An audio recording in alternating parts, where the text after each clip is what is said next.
tita, okay lang po. Maghahanap na lang po ako ng taxi sa labas. Malakas ang bagyong Undoy. At saka bahala sa labas.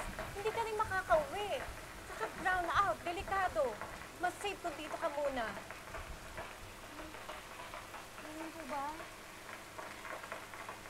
Dito ka na lang matulog sa kwarto ni Mark. Mas maluwag.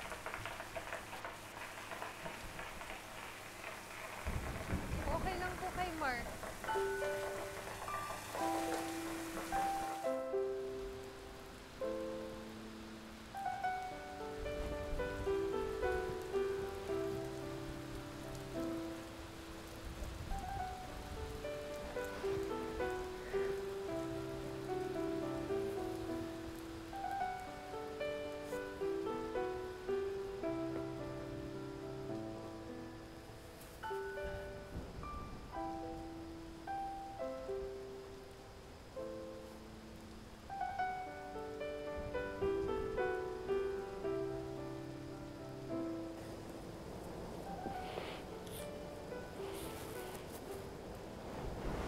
Hindi ka makatulog.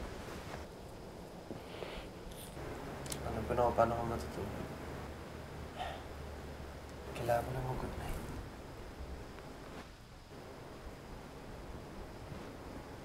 Good night.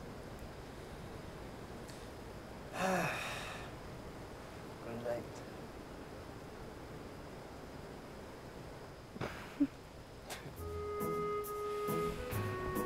Good night, Ethan. Good night. Good night.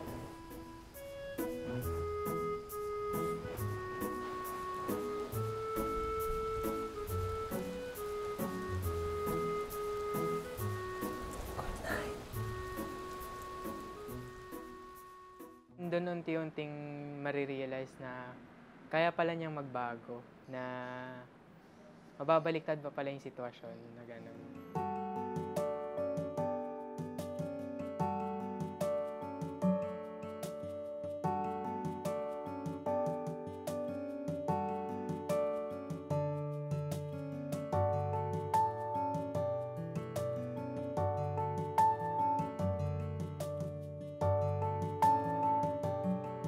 Parang nag-propose yung parents niya na ikasal na lang kayo. Hindi naman siya immediately na nag-no eh.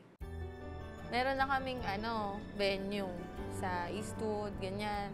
Bayad na kami ng reservation fee sa simbahan, 5,000, ganyan.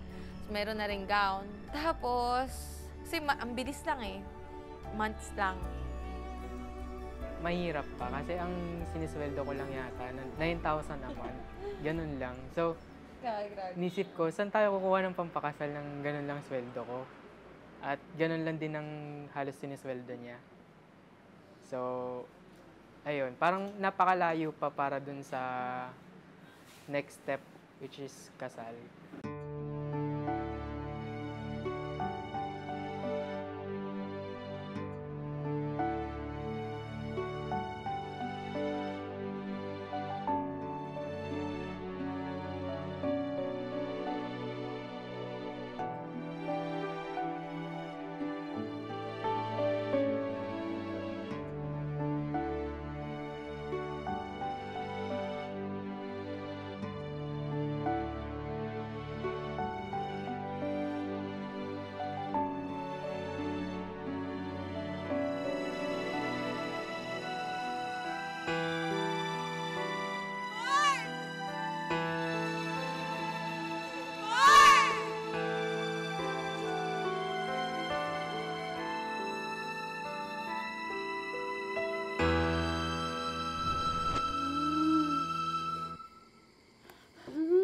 Angeline, gising ka. Ano nangyari sa'yo?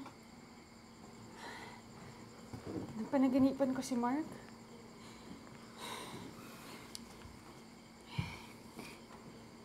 Isang linggo na kasi siyang hindi nagpaparamdam eh. Kinakabahan ako sa kanya. Malapit na yung kasal namin. Tinetext ko siya, hindi naman siya nagre-reply. Ngayon, kilala ko yun eh. Kapag may problema, ganyan siya. Puntaan mo kasi.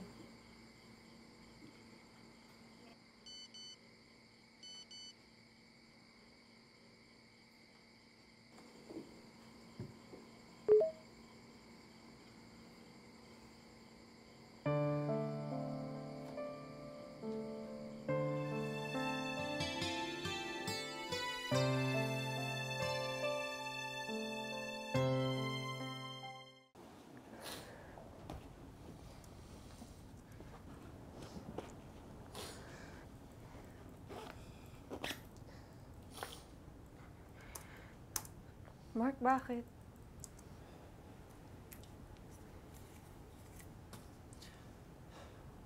Ayoko na. Anong ayaw mo na? Ayaw mo na sa akin? Ayaw mo na magpakasal? Sabihin mo. Siguro naman, Mark, deserve ko ang explanation mo. Basta ayoko na. Hindi ko inakalang magagawa mo to sa akin.